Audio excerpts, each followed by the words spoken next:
Ay, ganun. Nandito na, kasama ko na po si Si Mari, malaki na yung ano niya. Vice Mayor, dating Mayor. Totoo na, hindi na ito ikuan na. Personal na nakikita. Nandito kami sa Purok 6. Purok 5. Purok 5. Ay, sorry, Purok 5 pala. Oh. Wala kayong iba. Ay, Diba? Okay. kayo yung ano eh. Kayo yung nagpapatapang sa amin.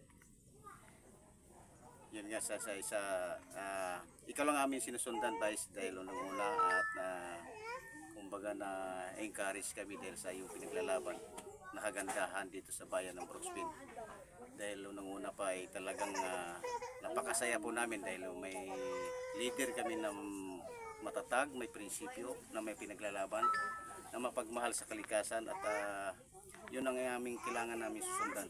At bagamat may mga lumalaban din sa sabi sa minahan nga daw ay kagandahan, pero sa tingin namin ay yung nga ang sinasabi, ang kabundukan nito ay diyan ang gagaling ang masagana nating tubig at ang hangin at sa mga puno. Pero kami po ay nagtataka dahil unang-una yung aming sinasabi nga sila ay nagnanursery dyan, milyon, pero ang tinatanim nila kung saan saang bayan nilalagay nila. Ilang taon na po Vice ba yung nagsimula yung minahan dito? Parang 3 years pa po, ano? Oo. Yes, Hindi, 2021 nung 2021. suspende ako. Kaya 2021. sabi nila ay sa ngayon nakikita pa rin natin kalbo pa rin. Mabuti lang may mga drone po tayo at napakaganda at nakikita natin. Itong kumpanya, sabi nila ay magaling lang sila humihingi ng mga endorsement, pero pag tayo pumapasok sa minahan nila Vice ay talagang hindi, kahit yung mga media hindi nagpapakita, ibig sabihin mayroon silang tinatago na may mga anomalya. Una-una yung mga kabundukan, yung giniba nila, kung walang kaibahan niya sa inupira ng tao. Pag inupira mo yung isang tao ay hindi na mababalik, may biklat na eh. Di ba po Vice, di ba? Yun ang sinasabi nila. Ilan lang ang magbibenepisyo yun, yung mayayaman. Katulad yun ng Rio Toba, sabi nila ay yung mayaman o masinso daw ang katutubo. Sa tingin ko naman wala yata, dapat ilang taon na po yan. Dapat mga mayayaman na lahat sa Rio. Wala naman. Rio Toba, di ba? Mas marami pang mga katutubo ang nakapag-aral dito sa atin sa Brooks Point. Kahit sa mahabang panahon, habang nagmimina doon sa Rio ba, ay walang pagmimina sa atin. Pero kung bibilangin natin yung mga nakapagtapos na ng kolehiyo, ay mas marami ang mga kabataang katutubo na nakapag-aral dito sa Brooks Point.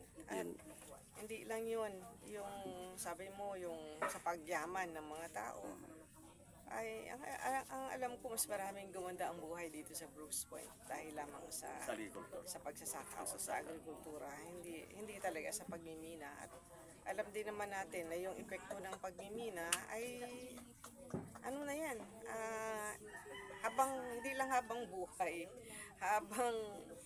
habang panahon na, hindi na siya maibabalik pa. Sira na siya at hindi na maibabalik pa.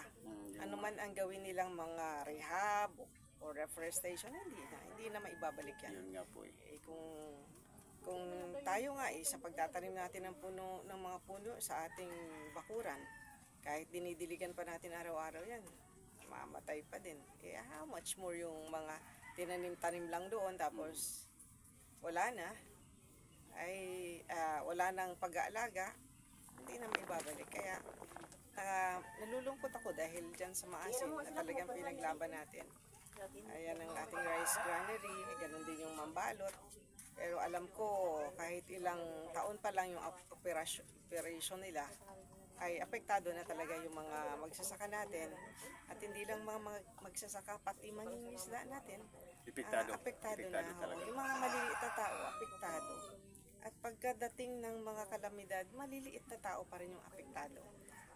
Yun nga lang, nakakainis, nakakadismaya, nakakagalit na yung mga elected officials natin, sa halip na kampihan ng mamamayan, ang kinakampihan ay yung minahan. Kaya sabi ko, ako naniniwala. Kaya yung isiniwalat at ikinumpisal ng isang kandidato na noong 2022 election ay sila ng minahan para sa kanilang pagkandidato. Kaya alam ko na marami sa atin ng mga kumandidato nung nakaraang eleksyon ay tumanggap ng pera. Pira sa minahan. Oo, hindi ba nila aminin? Kaya hindi pero, sila makakatanggi, Hindi Vice, ba nila aminin, pero alam natin, kasi sa kilos nila, alam natin na meron silang pinagkakautangan ng loob at meron silang pinoproteksyonan. Yun nga eh. Kasi sa isa sa punto nila na ibig sabihin eh, lalo nung nakaraan meeting po namin doon sa Social Legislative, napakalungkot ang inaasahan natin yung Minro na magtulong sa problema, hindi. Parang kumakampi pa doon sa kabilang partido. Dapat transparent, hindi yung Hindi lang parang talagang empleyado ng empleyado minahan. na minahan. Kasi nung yung INC, Parang. wala po doon vice na nag-attend eh. Ah, Wala po siya nag-attend doon. Sabi nga, mabuti nga andoon yung mga taong mapagmahal. Yung sinasabi nga, pag magmahal ka daw sa kalikasan, mahal mo ang kapwa mo, mahal mo sarili mo. Kasi, mahal mo ang Diyos. Mahal mo ang Diyos. Kasi unang-una, yung may nakausap din ako sa bayan, isang katutubo, nagsabi niya, ang pinag-iinitan ng species SDA, kaingin. Ang kaingin naman, mga 3 months yan, bubuka naman, tutubo na naman. Pangalawa, tataniman nila mga prutas, kamuti, saging, kumikita sila. Kaya sabi niya, kaysa hingi kami sa gobyerno, hingi kami doon, nakakaya naman. Nagsakripisyo sila para sa pamilya nila. Pero itong minahan, 3 taon na, hindi pa rin nagtubo. Bago nagtataka sila, bakit ang pinag-iinitan nila yung mga katutubo. Sabi ko naman, yun dapat. Pag panahon nila, iniisip nila, doon naman sila hingi sa katutubo. Kawawa naman yung katutubo. Mayroon pa nga dyan sa amin ba sila nagkuling ba sila dahil sobrang hirap. 2 taon nakulong dyan sa Barangay Maasin. Yung mahihirap yun ha, pero itong minahan na libo-libong pinutol ng mga kahoy at nimina pa sila na walang mayor's permit pero patuloy gusto pa nilang i-endorse pa ulit. Kaya yan ang nakakasakit ng damdamin sa ating mga mamayan dito sa bayan ng Roxbury. Dahil isipin mo, wala nga silang mayor's permit na namumutol sila ng libo-libong mga kahoy na walang mga kakulang dokumento. Gamit nila ang chinso. Nakakasakit ng damdamin. Wala pang lisensya. Wala lisensya lahat na yun. Kaya nakakasakit ng damdamin na hindi nila napapanagot itong INC na isang minahan na dayuhan. Nakakapisi talaga. Ngayon, yun pa ang kinakampihan sa ating pamahalaan. Mga hinalal natin, mga hinalal. O mga hinalal natin. Kawawa naman ang mga mahirap na hindi nila na-aksyonan ang ating problema na panghabang buhay ito. Kawawa ang mga huling henerasyon. Kawawa ang mga mamamayan na maninirahan sa ating kabundukan. Papaano naman tayo? Kani na nandyan nakatira sa paanan ng bundok at ang iba nasa tuktok ng bundok. Nandyan ang hanap buhay. Ang mangingisda, ano ang mangyayari dyan? Dati-rati, dyan sa Barangay Maasin, napakaraming isda dyan, nagaling dyan sa ibaba mismo. Pero ngayon, saan na sila manghuli ng isda? Dito na sa Kalasagin. Kawawa ang mga tao dyan. Dati, kumikita sila sa baby lobster nila ng 5 hanggang 10,000 sa loob ng isang araw. Ngayon, wala na. Anong mangyayari dyan? Umasa sila sa minahan? Wala yan. Kasi ang minahan, oras na matapos ang kanilang pagmimina dyan, Wala na. wala. Maglayasan na. Ako, hindi mo ako sa pagyabangan sarili ko ba yun? Naikot ko na ang buong Pilipinas. Pero sa nakikita ko sa operasyon ng pagmimina, maunlad sa umpisa. Pero matapos ang pagmimina, bagsak talaga na. Si Palay Gold Mining, nandoon ang aking mga pinsan, mga tiyuhin ko. Pero anong nangyari? Pagkatapos sa pagmimina, bagsak. Lahat ng mga bahay nila, pinambinta na lang yun, nag-alisan lahat. Wala nang tao Ganon din yung mangyari dito sa sa atin. atin. Oo. Isipin mo, 4 ang gusto magmimina dito sa atin sa bayan ng Brooksville. Sa isa pa lang nga, nagreklamo na tayo. Lalo na kung maubos ang ating kabundukan. Mayaman na ang bayan ng Brooksville.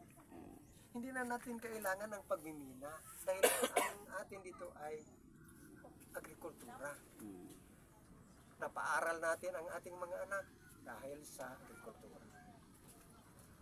Marami na tayong nakapagtapos na mga kabataan dahil sa pagsasaka. Bakit natin ngayon palang ay umaasa na ang ating mga kasamahan sa pagmimina?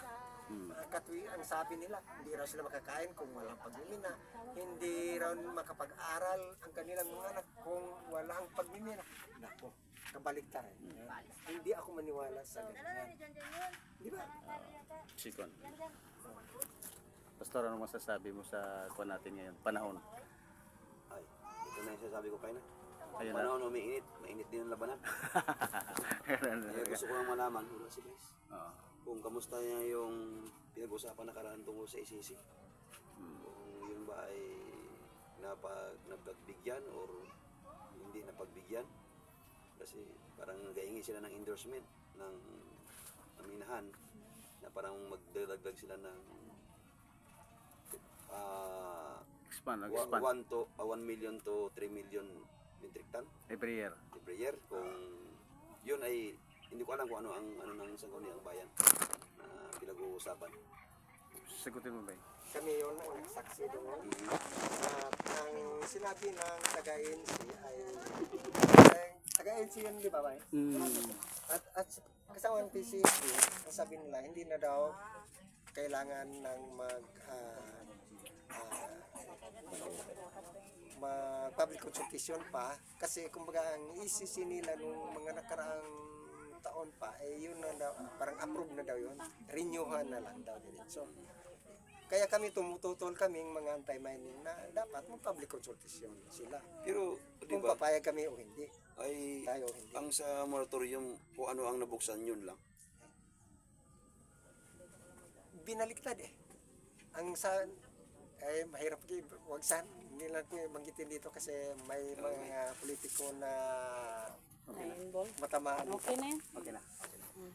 12 minutes. Nakakabad na siya.